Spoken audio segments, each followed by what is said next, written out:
Now, typically, when you're doing a change of variables, you actually have to find the transformation yourself. And you want to find a transformation where the new region is easier to integrate over. And this can be quite challenging, all right? So typically, the region that you start with will give hints as to how that transformation might take place. We'll discuss it a little bit at the end. But this is a quite complicated topic. And for us, we're just getting our feet wet, learning a little bit about transformations. So we're not actually going to expect you to come up with a transformation yourself. What we're going to do instead is we're going to give you the transformation and you just have to work with it. But if you have a transformation and you want to find what the new region of integration S looks like, let's suppose that you're given the equations x equal to some function g of u and v and y equal to some function of u and v. Then you can take the two equations and solve for both u and v in terms of x and y, and then plot what the new region is going to look like in the UV plane. And it often helps to transform corners or vertices, as we did in a previous example, from one plane to the other. Now, if you're given an equation for the original region, then you can actually use your x equal g of u and v and y equal h of u and v to replace x and y in terms of u and v and simplify the equation to see what it looks like in the UV plane. And that may be a simpler way to go. But you won't always be given an equation for the original region in the XY plane. So again, what we're doing is we're subdividing our region S in the UV plane into subrectangles and the region R in the XY plane into the images of those subrectangles. And then we should be able to rewrite the double integral instead of in terms of x and y, in terms of u and v with the Jacobian scalar over this region S, which hopefully will be a nicer one to integrate over. Right? So then we're going to replace x with g of u and v and y with h of u and v. And remember, this notation is the absolute value of the Jacobian matrix, which is the absolute value of the Jacobian, multiplied by du dv. And it's going to be integrated over S, where S is in the UV plane. So the formal theorem takes several parts. We have to start, see if I can get it all on there at once. We start with a transformation from UV to XY, where x is some function g of u and v, and y is some function h of u and v. And it's a one-to-one transformation with g and h having continuous first partial derivatives. We'll have to suppose that the Jacobian, that scaling factor, is not zero, otherwise it's going to zero out. We're going to take the absolute value of it, but if it's zero, the integrand goes to zero, so we have nothing. Then what we're going to do is we're going to take the transformation, which maps S in UV into R in the XY plane. As long as the integrand function f is continuous on the region in the XY plane, then we can substitute out x and replace it with g of u and v, and substitute out y and replace it with h of u and v, multiplied by the scalar transformation factor, the absolute value of the Jacobian, and then the differentials du dv, right? Now let's go ahead and take a look at an example of this. So we're going to do the polar transformation, but we're going to do it in terms of the transformation, not in terms of the method that we've already learned. So for example, when I'm looking at this one, I'm told that I need to integrate x squared plus y squared, first with respect to y from 0 to the square root of 1 minus x squared, and then with respect to x from 0 to 1. So this is again that quarter circle of radius 1 in quadrant 1. So this is the region out of the XY plane. My definition G of U and V is G of R and theta. So X equals R cosine theta and Y equals R sine theta. So the first thing I want to do is try to write R equals something and or theta equals something. So the first thing that I can do on this one is I can go ahead and solve both the X equation and the Y equation for R. And that will get them both in terms of theta. So I have R equals X divided by cosine theta, and Y equals R sine theta. So R equals Y divided by sine of theta. But I know that R has to equal itself. So basically this says that X over cosine theta has to equal Y over sine of theta, which if I isolate the thetas on one side of the equation and isolate the non-new variables, the old variables, X and Y, then I can rewrite this as sine theta over cosine theta equal to Y divided by X. Now, sine theta over cosine theta is tangent of theta. So I have tangent of theta, which is equal to Y over X. And then I want to solve for theta. So I get theta equals the arctangent of Y divided by X. Now I know that X is varying based on the limits of integration. X is varying from 0 to 1. Now, if X goes to 0, then I have 0 in the denominator, which tells me that the arctangent is being applied to something that does not exist. Well, when does that happen for arctangent?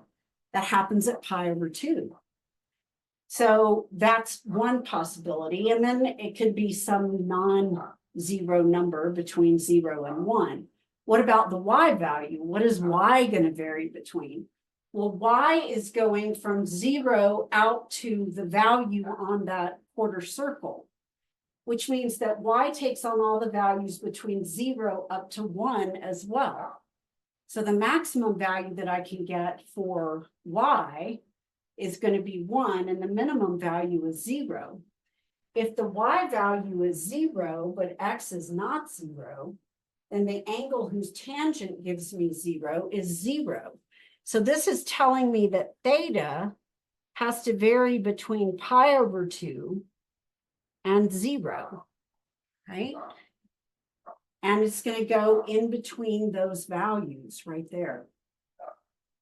Now, what about R?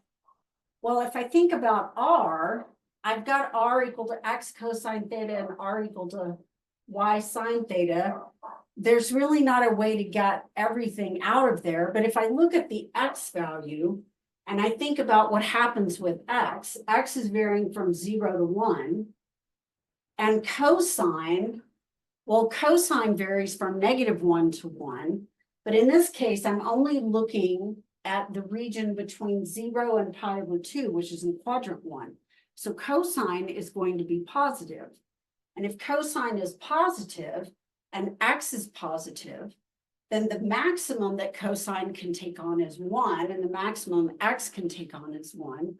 So it looks like the maximum value is 1, but X could also be 0 and cosine of theta not 0. And that would mean that the minimum value it could take on is 0. It's got to be strictly positive because X is strictly positive and the angle is in quadrant 1. So cosine theta is not negative either. So it's got to be a positive value. The minimum is 0 and the maximum is 1. So this gives us the limits of integration for R as being between 0 and 1. So we've converted what was a quarter circle in the XY plane into a rectangle in the R theta plane. So theta again is the independent. So this is pi over 2. This is the theta plane that we have right here. And this is R. And this is coming up to 1, right? So we've converted this region into that rectangle. And then, of course, we need to do our substitutions. So I have from what I've got previously, I can rewrite everything doing my substitutions. And I can go now from theta from 0 to pi over 2 and r from 0 to 1. Right? So go ahead and pause the video, work out the integration by first finding the Jacobian. So to find the Jacobian, remember that you're going to want to find the determinant of the matrix, the partial of x with respect to r, partial of x with respect to theta, partial of y with respect to r, partial of y with respect to theta, right? Or should I have them reversed? No, I think that's fine, right? So you're going to want to find that so you can find your Jacobian. Now we already know what it's going to be because we did it in a previous problem. We know that it's going to give us the Jacobian value of r.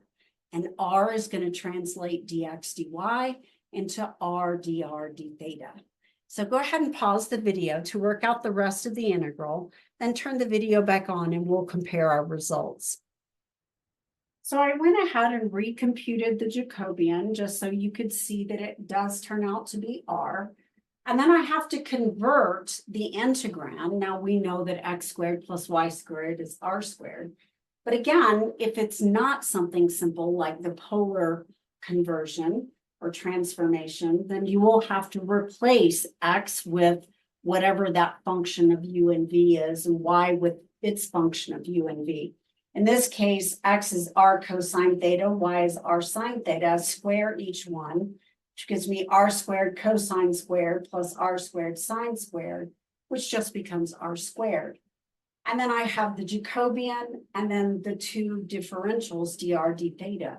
So r squared times r gives me an integrand of r cubed. And now I'm integrating over a rectangle in the r theta plane. So when I integrate r cubed, I get r to the 4th over 4, which I evaluate from r equals 0 to 1, which gives me 1/4 for the integrand of the outside integral. 1/4 d theta becomes 1/4 theta from 0 to pi over 2, which gives me pi divided by 8. Let's now take a look at example 5, which we're going to work together. In example 5, we want to use the transformation x equal v, y equal the square root of u plus v to find the double integral of y sine of quantity y squared minus x over the region R in the xy plane, where R is bounded by the curves y equal the square root of x equal 2, which is a vertical line, and y equals 0, which of course is the horizontal line, the x-axis. So when we look down here, our region R is this region in purple that you see here. We have y equal the square root of x, y equals 0, which is the x-axis, and the vertical line x equal 2. Now this gives us three different corners, if you will, or vertices. We have the origin 0, 0. We have the point 2, 0, and the point 2 square root of 2. Since when x is 2, y equal the square root of x becomes square root of 2. So we need to convert this region using the transformation, but we don't know what the limits of integration in terms of u and v will be until we know what the region looks like in terms of u and v. So we're going to start piece by piece. And the first thing we're going to do is go ahead and convert the integrand y sine of quantity y squared minus x. So we're going to rewrite this in terms of u and v. So let's go ahead and write that down now. In this case, we replace y with the transformation equation square root of u plus v. And we replace x with the transformation equation x equal v. So y sine of y squared minus x becomes the square root of u plus v times the sine of the quantity square root of u plus v squared, which is just u plus v, minus v, which will give us sine of u multiplied by the square root of u plus v. Now, this will transform the integrand to be in terms of u and v, but we need to know what the new region S in the UV plane is going to look like. So this is the region that we have in the XY plane. And we can start by converting each of the vertices and then each of the sides into the new region S in the UV plane.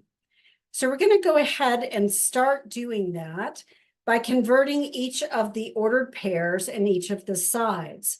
So I've rewritten the transformation equations down here. So we want to start, of course, with xy equal to the origin, which is right here, 0, 0. So what is that going to map to in the UV plane? Well, we know that the x value is 0, and that means that v has to be 0. So my ordered paired UV, the v coordinate has to be 0. Now, I also know that y is equal to the square root of u plus v, but at the origin, y equals 0. And I know that v is 0, so I have the 0 equals the square root of u. All right, so when I'm looking at this one, since x equals v and x is 0, that means that v is 0. And then I have y equal the square root of u plus 0, but y is equal to 0, which means that u has to equal 0 as well. So the origin, again, does map to the origin in the UV plane. Now, what about the point, say, 2, 0? So if I want to convert 2, 0, I have x equal 2, but x is equal to v. So in the UV plane, 2, 0, which I believe I have written further down, 2, 0 in terms of u and v, is going to go to something with a 2 for the v coordinate. And what about the u coordinate? Well, I have that y at that point is 0, and I know that v is equal to 2. So the only way that these could equal 0 in this case is if I have u equal to -2. So that -2 plus 2 gives me 0, and the square root of 0 is 0. So u has to be -2. So I've transformed 2, 0 into -2, 2. Now, what about this last point, 2 comma square root of 2? Now, I know that x is 2, and x is equal to v by the transformation. So in terms of u and v, the v coordinate is going to be 2. And then I need to find the u coordinate. So I know that y is equal to the square root of u plus v, and v is 2. But I know at that point, right up there, that I have y equal the square root of 2, but it's also equal to the square root of u plus v, and v is 2. Well, the only way that the square root of u plus 2 can equal the square root of 2 is if u is 0. So this one is going to have to be the point in the UV plane of 0, 2. Now, we also have 3 sort of curves that make up our region. So I have the curve y equal the square root of x, the curve x equal 2, which is really a line segment, and the curve y equals 0, which is also a line segment. So let's go ahead and transform each one of these into an equation. So when we're looking at the first one, we have y equal the square root of x, but x is equal to v. So this tells me that since y equals the square root of x, it also equals the square root of v. But by the transformation, y is equal to the square root of u plus v as well. So now I have the square root of u plus v equal to the square root of v. Well, now the only way that that can be true is if u is always 0 on this side. So the side that replaces the square root of x, the u value is always going to be 0. So u is going to be 0, and let's call this side A. So on A prime, we have u equals 0, and it connects 0, 0 up here to 2 square root of 2, which will connect 0, 0 to 0, 2 in the UV plane. So the next thing we want to do is we want to convert the side where y is equal to 0, which is down here. So y by the transformation is the square root of u plus v, and that has to equal 0. Well, the only way that can happen is if u and v are opposites. So whichever way you write it, you're going to have something like v equals negative u. We usually write it in terms of u, since u is the independent variable in the UV plane, v would be the dependent. So when we're looking at this, we have a line of slope -1 going through the origin on the UV plane. Now we want to connect this on one end with, in the xy, 0, 0 to 2, 0, which connects 0, 0 to -2, 2, which we'll draw in just a moment. Now let's convert x equal 2. So x equal 2, I know that x is equal to v, so this just gives me the line v equal 2, which doesn't seem to indicate what u could be, but I know that it originally connected 2, 0 to 2 square root of 2, so in the UV plane, it connects -2, 2 to 0, 2. So let's go ahead and draw what we've got going on here. So we have a side where u has to be 0, so we're going to be looking here in the UV plane. So this is u and this is v. And when u equals 0, we're down here on this horizontal axis. And this was the square root of x side. So it connects the origin, 0, 0. So it's going to connect, oops, my bad, I erased. Okay, let me redraw my line. So it connects the origin right there with the point 2 square root of 2 in xy, so it connects to 0, 2. All right, so I'm going to connect to 0, 2, which would come up and be right here. So I've got this line segment that you see right here, all right? And that line segment is A prime. So this is the translation of this curving square root function into the UV plane. It's a vertical line segment. And then I want to convert y equals 0, which was a horizontal line segment in xy, and it converts in the UV plane into the line of slope -1 passing through the origin. So it would have to be coming down like this at a slope of -1. Now, what does it connect? It connects the origin again with this point, which translated into UV is -2, 2. So I need to come to the left. So -2 up to 2 would be this point right here. So this part right here is coming from, well, I guess we could call this side B and we'll call this side C. So this side becomes B prime, right? And we can connect these two sides. So here's my side B, which is this side, and A was the square root side.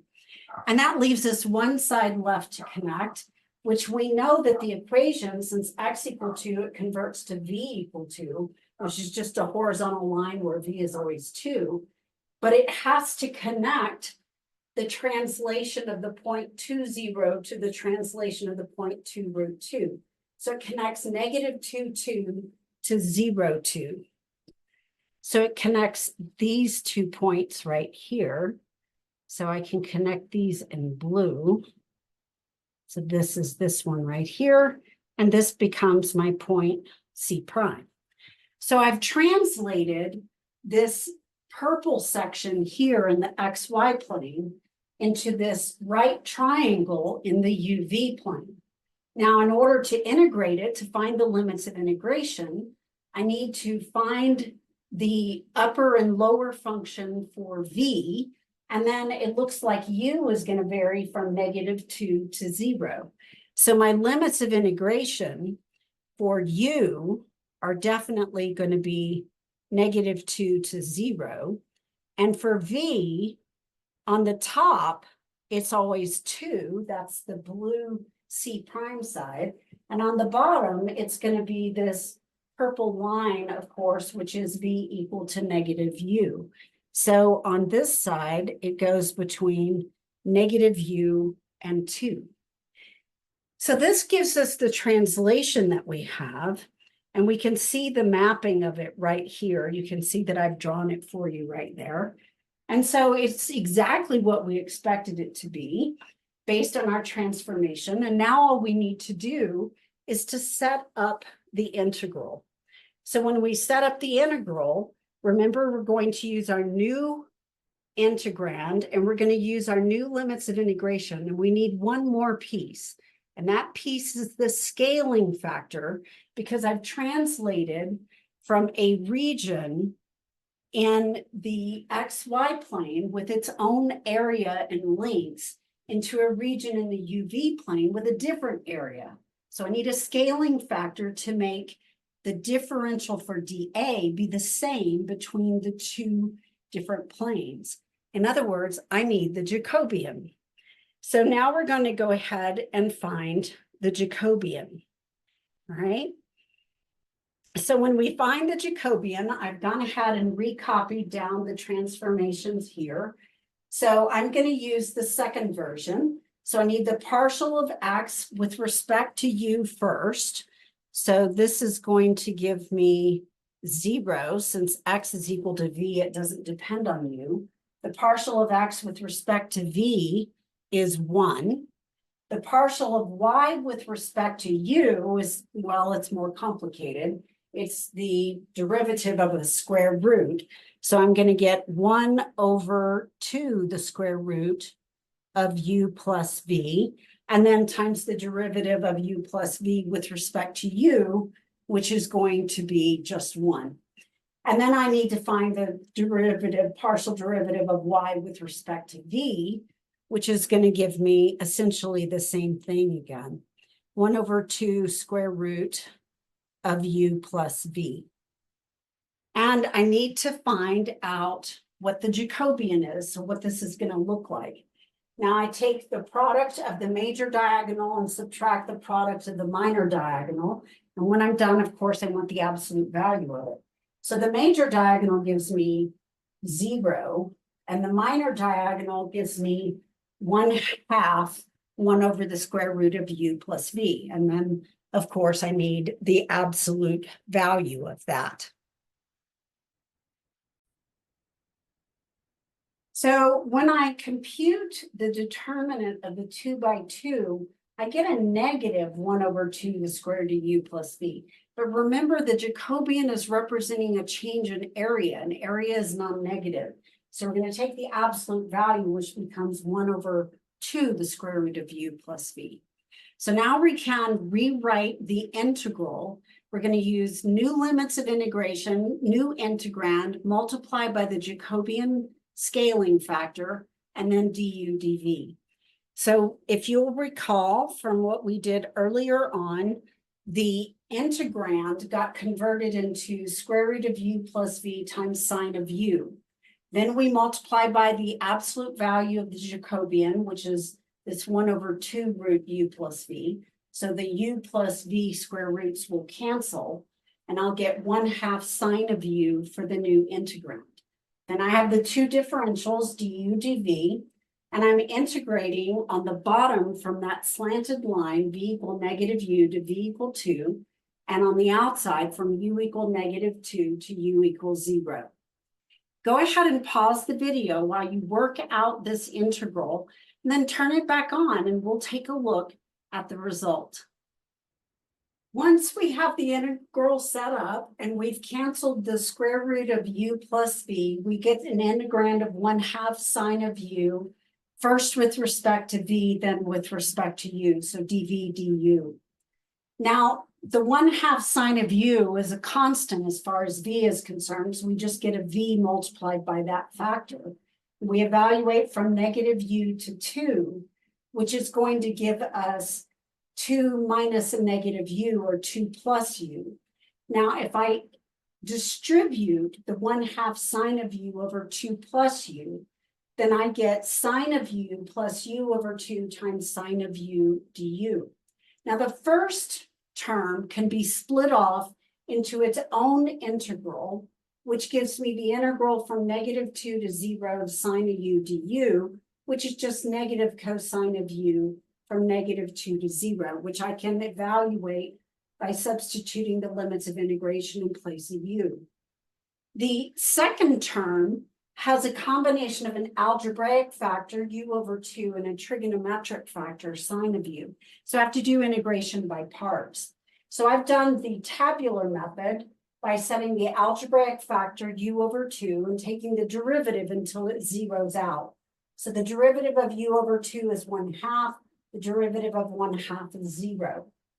When I integrate sine of u, which is my dv, I get negative cosine of u, and then when I integrate negative cosine of u, I get negative sine of u.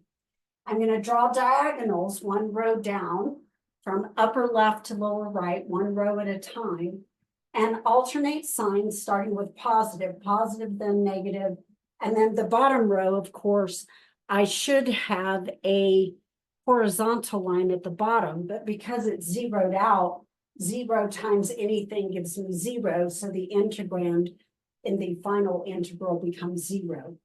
So multiplying these out, I end up with negative u over 2 cosine of u, which I evaluate from -2 to 0, plus 1/2 sine of u from -2 to 0.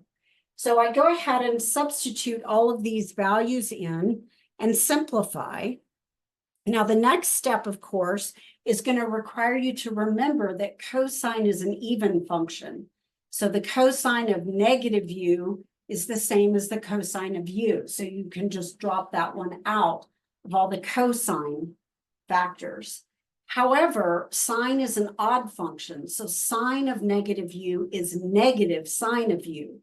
So when you take the sine of -2, it becomes negative sine of 2. And that gives me a double negative, which actually makes it become positive. So I get -1 plus cosine of 2 minus cosine 2 plus 1/2 sine of 2. So the cosine terms cancel out, and I get for my final answer of the integral 1/2 sine of 2 minus 1. So this was a much simpler version, or a much simpler way of evaluating this integral in terms of u and v instead of in terms of x and y. Now, the book doesn't exactly talk about it, but if you allow the integrand to be a +1 in the original, then this will, of course, allow us to find the area of region R after we do a change of variables. So we're going to take a look at a rather interesting example that would be very difficult to do in rectangular coordinates, but becomes more straightforward when we do a transformation. And again, in the real world, you would have to come up with a transformation, which could be quite difficult. We'll talk just a little bit about how you can go about that at the end. So in example 6, we want to find the area of the region R in the XY plane, given by the inequality x squared minus xy plus y squared is less than or equal to 2.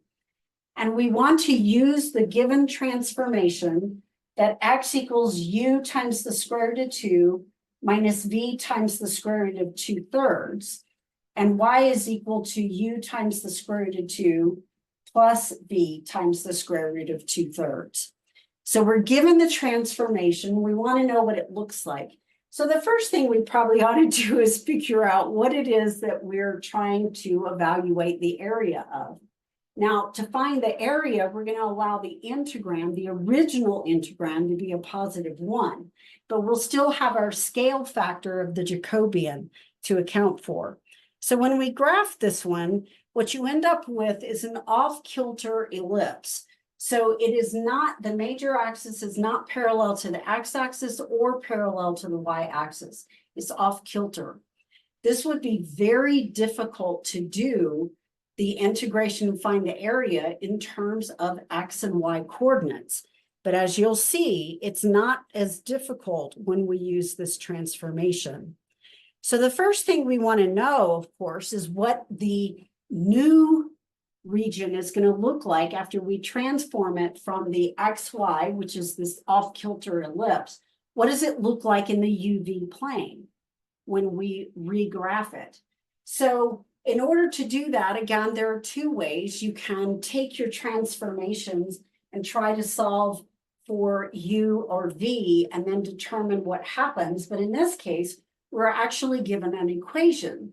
So one of the things that we can do is we can substitute our transformation expressions into the equation that we have and figure out what the boundary of that region is. Since it's less than equal to 2, we'll set it equal to 2, and we'll find the boundary of the region. So by this, what I mean is that we're going to take this x squared minus xy plus y squared. We're going to set it equal to 2, and I'm going to replace x with this expression that you see here.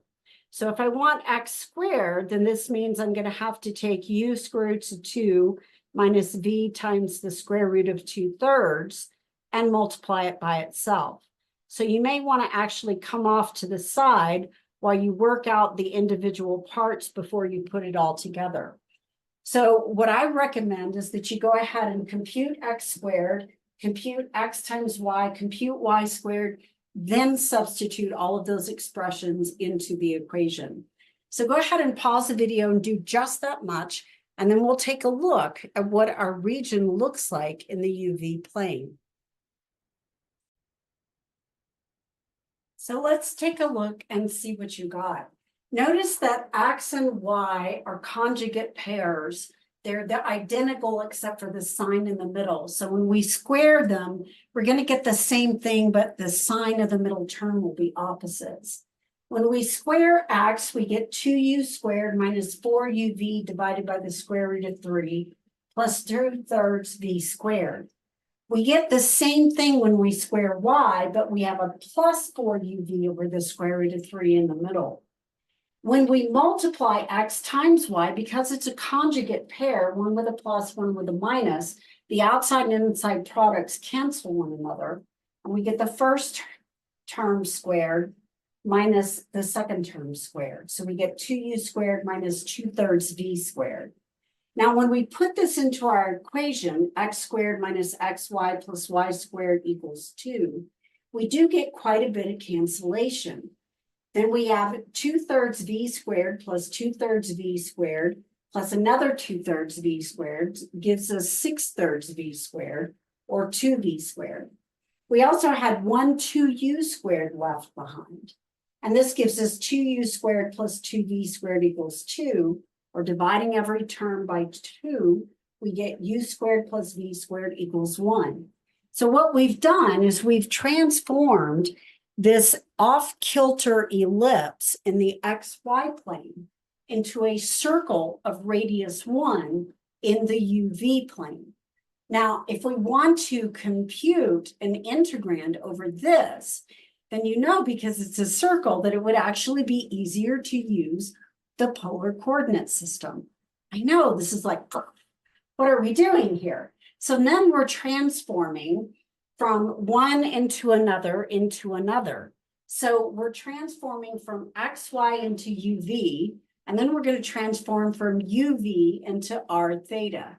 So this one, of course, R would go from 0 to 1, and theta would go from 0 all the way around to 2 pi. Now, our original integrand was the constant 1 because we're looking for area, but we do need the scaling factor for converting from XY to UV. And then we'll need the scaling factor for converting from UV into R theta, which we've already done a couple of times. We know it is R. Now let's go ahead and compute the Jacobian, which is the scaling factor from converting from the tilted ellipse to the circle of radius 1. So when we look at the Jacobian, we want to find the determinant of the 2 by 2 matrix formed by the partial derivatives of each definition of x and y. So go ahead and pause the video while you work out what the Jacobian becomes. Remember to take its absolute value, write down the integral, and then turn the video back on and we'll compare our results. So when we compute the Jacobian, we're taking the partial of the transformation equation for x with respect to u, which is going to give us the square root of 2, and then the partial of that equation with respect to v, which is a negative square root of 2/3. Then we take the partial of the equation for y with respect to u, which is again square root of 2, and then in the second row, second column, the partial with respect to v, which would give us the square root of 2/3. Then we find our determinant of the 2 by 2. So root 2 times root 2/3 is the square root of 4/3, which of course is 2 divided by the square root of 3. And then we're subtracting a negative 4/3 under the radical, which gives us a double negative, so it adds. So we have 2/√3 plus 2/√3, which is 4/√3. This is the Jacobian for switching from x and y to u and v, and only to u and v. Now, u and v, of course, if we didn't convert into polar, we would have to write this as u varying from -1 to 1 and v from the negative square root of 1 minus x squared to the positive square root of 1 minus x squared. In other words, we would have to split it into two regions like this, where we were solving the equation u squared plus v squared equal 1 for v in terms of u. So we would get plus or minus the square root of 1 minus u squared. And then we can represent our original in terms of x and y instead in terms of u and v. So u is from -1 to 1 and v is from that negative radical to the positive radical. The integrand, since I'm looking for areas +1, the Jacobian is 4 divided by the square root of 3. My differentials are now du dv. Now, I don't really want to do it in terms of the uv because it's a circle. It'd be easier to do polar. So I again transform it into the r theta plane, where I'm allowing u to be r cosine theta, v to be r sine theta. And I know, because I've already computed this Jacobian several times, that the Jacobian for the transformation to polar is r. So then I can rewrite this where theta goes from 0 to 2 pi, r goes from 0 to 1, 1 from the original integrand, 4 over square root of 3 from converting from xy to uv, r for converting from uv into r theta, and then the differential dr d theta. So when we integrate r, we get r squared over 2. 4 divided by 2 gives us 2 over the square root of 3 as a factor. 1 squared minus 0 squared gives us the new integrand of 2 divided by the square root of 3. When we integrate with respect to theta, we just get theta. And then we evaluate from 0 to 2 pi, which gives us a value of 4 pi over the square root of 3. This is the square units of area that is contained within that original tilted ellipse. I know it sounds kind of crazy, but we were actually able to compute it, and the integrands were not too terribly difficult. We did have to do 2 transformations, but we were able to get the answer without too much trouble. Now try to imagine trying to compute this and staying within the XY coordinate system. It would just be a nightmare if we could even do it at all. Let's now talk briefly about change of variables for triple integrals. Now, we're not going to do any of these actually on the homework, but I do want to work at least one example so you get a feel for what it looks like. We want to take a region G in the UVW space, which is this orange box, all right? So it really is a box of parallelepiped, rectangular parallelepiped. So you've got 2 or 3 pairs of parallel sides here. And it's a 3-dimensional shape. We're going to subdivide it into little tiny boxes. And then we're going to compare these boxes to their transformation of a subdivision of this solid space D in the XYZ space. So I've got three transformation equations. G of U, V, and W gives me X, H of U, V, W gives me Y, and K of U, V, W gives me the Z coordinate. So I've got three equations in this one transformation that will take it from U, V, W into X, or rather from X, Y, and Z back into U, V, and W. So again, this might happen when we have a not very nice three-dimensional solid in XYZ space, but when we convert it into UVW space, it becomes basically a box. And then it becomes easy to integrate over. So when we're looking at this, here are the formulas that we're going to have. We're going to need to rewrite our original integrand, and we're going to replace X with whatever its expression in terms of U, V, and W is. Replace Y with its expression in terms of U, V, and W, and replace Z with its expression of U, V, and W. Then we have to have that scaling factor, which is going to be the absolute value of the Jacobian. It has to be absolute value because it represents a change in area. And then our new differential, instead of dx, dy, dz, will be du, dv, dw in one order or another. So this will give us the transformation, changing the variables from UVW into XYZ or the reverse. And again, we want to make sure that these equations, G, H, and K, or G, H, and P, as I wrote here, have continuous first partial derivatives. We also have to presume that the Jacobian is not coming out to be zero because it's inside the integrand right here. And if this is zero, then it just wipes out the entire integrand and we get nothing, right? So once we have this, we'll be able to evaluate it. Now, again, as we did with the last example, when we're looking at this, if you allow the integrand to be a +1, then you can find the volume of the solid. So suppose we need to find the volume of some solid that's really pretty and nasty solid in XYZ space, but when we transform it to UVW, it becomes, well, a box. Then it becomes very simple to compute the volume. So we're going to start with a region in XYZ space that is defined by X from 1 to 2, X times Y from 0 to 2, and Z from 0 to 1.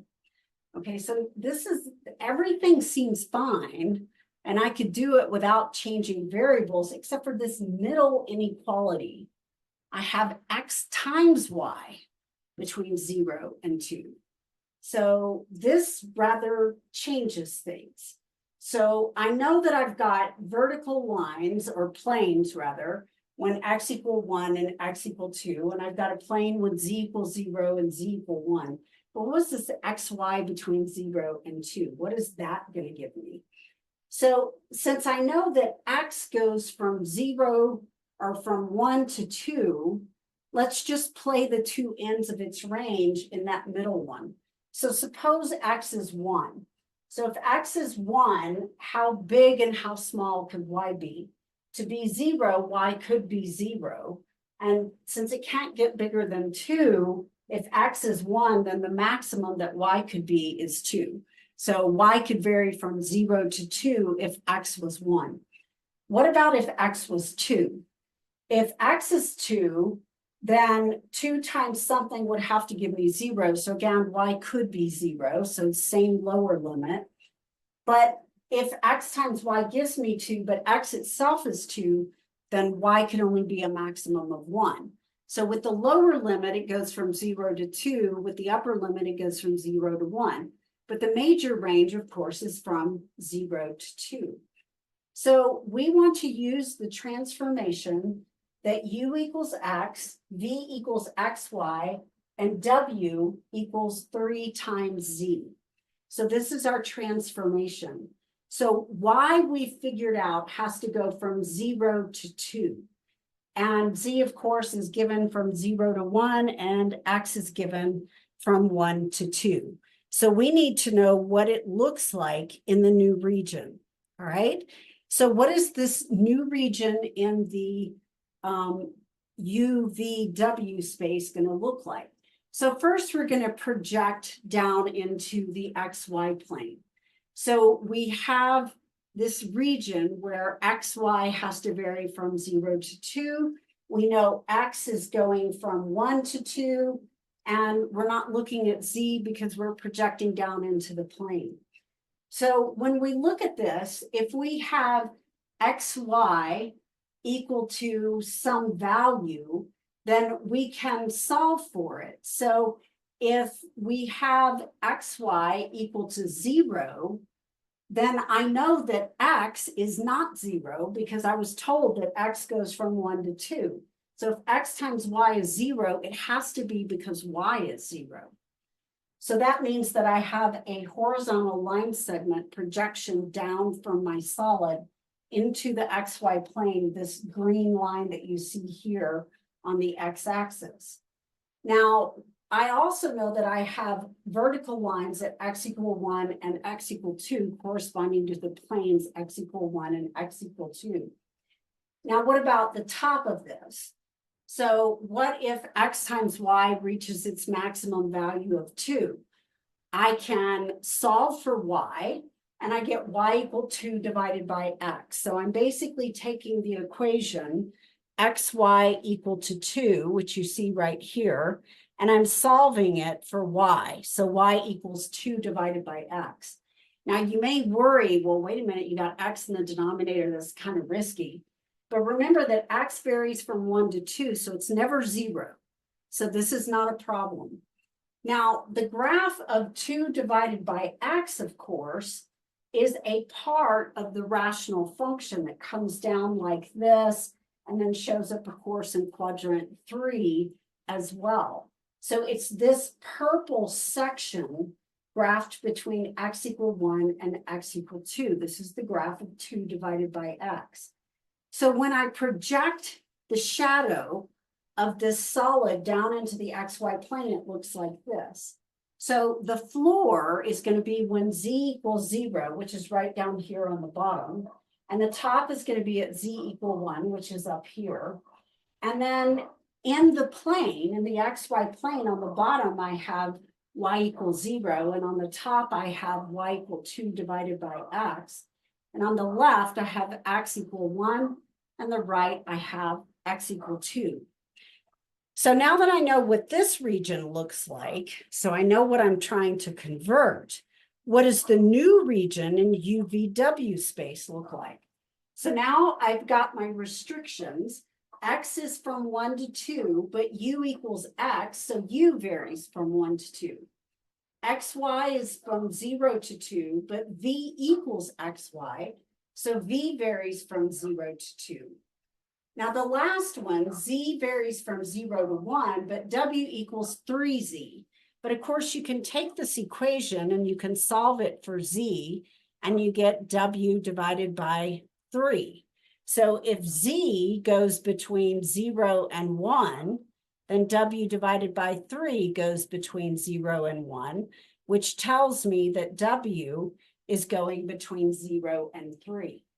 So basically this is a box. It's a rectangular parallelepiped, and it has side lengths 1 for U between 1 and 2, 2 for V between 0 and 2, and 3 for W between 0 and 3. Now, I do have to scale it by that factor that converts from XYZ space into UVW space, the Jacobian. So now I'm going to come down here, and I need to compute the Jacobian. So when I look at the Jacobian, let's go ahead and rewrite down what our equations are, which are, if I can write them directly above, U equals X, V equals X times Y, and W equals 3Z. All right, now if I have this, then I'm going to have to rewrite them, of course, in terms of other variables. So if X equals U, then the partial of X with respect to U is 1. It doesn't depend on V and it doesn't depend on W, so those partials are both going to be 0. Now, I can take the third equation, W equals 3Z, and I can rewrite this in terms of Z as Z equals W divided by 3. So when I go with respect to Z, which would be in the third row, it doesn't depend on U or V, so those are both 0. And the partial with respect to W is 1/3. So the only one that causes a little bit of trouble is the middle one where V is equal to XY. But I can replace the X with U.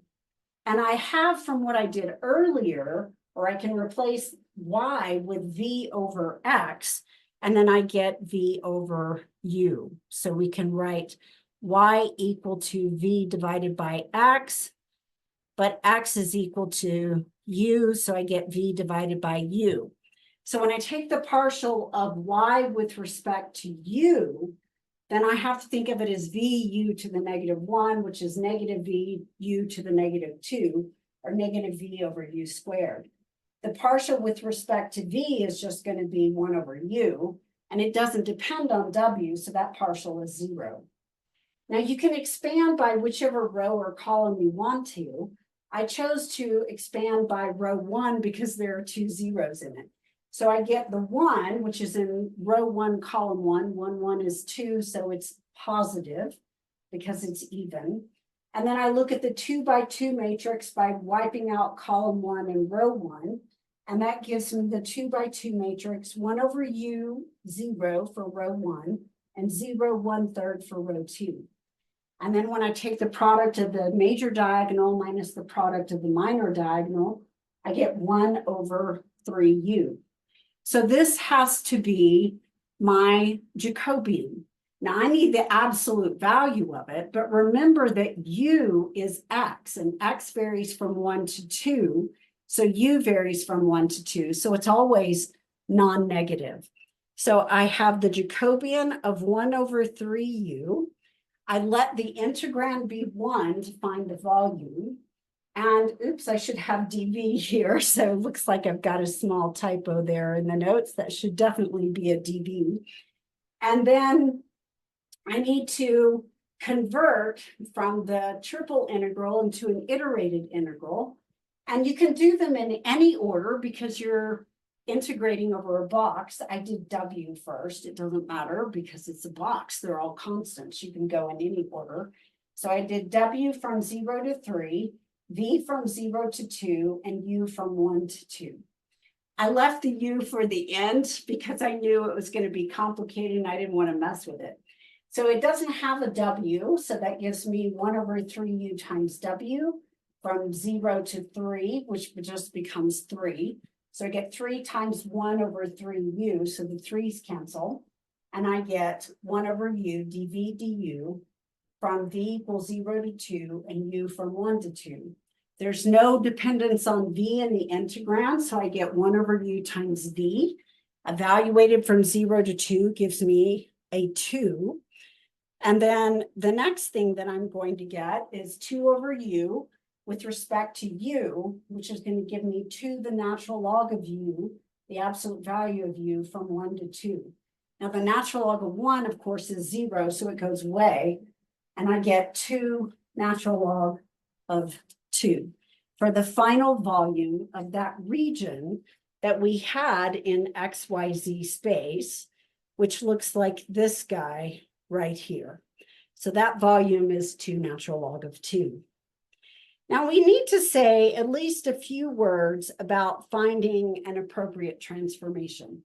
You will not have to do this, but how can it be done? What kinds of things do you need to consider?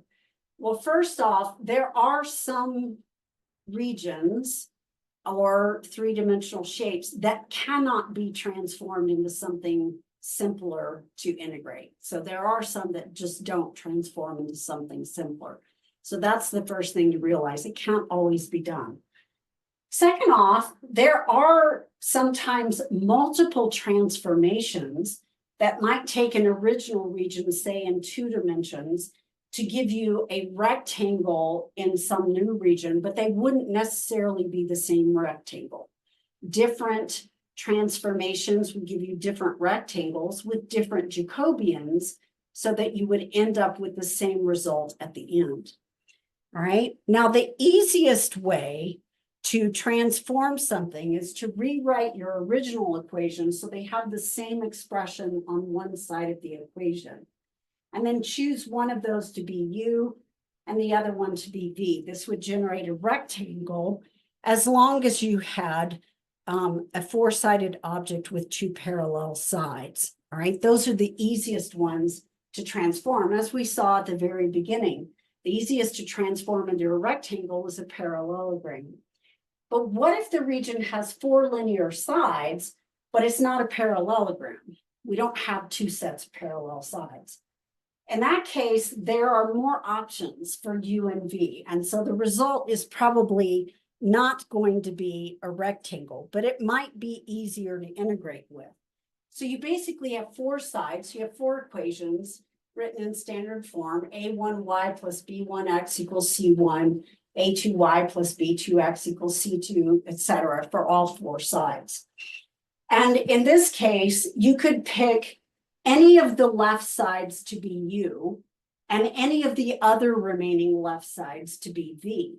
This will guarantee that you have one vertical side and one horizontal side in S, right? Because if u is the left side, it equals a constant. So u equal to a constant basically is giving you a vertical line segment. And if v equals a constant, v is another one of these left sides, v equal to a constant gives you a horizontal line segment. The remaining two sides will probably give you slanted lines, but hopefully the resulting region will be easier to integrate and work with than D, right? Now this process should work with more than four linear sides, but there's no guarantee that the new region will be easier to work with. And of course, the process itself might not work. There are some where there is no transformation, and there are others where there are multiple ways to get a transformation. We've reached the end of this rather challenging section, so I hope you're still with me. And we've also reached the end of this rather challenging chapter. In the next chapter, we'll be taking a look at what's called vector calculus, meaning that we're going to be dealing with what are called vector fields. So I hope you'll join me for the first video in chapter 6 coming up soon.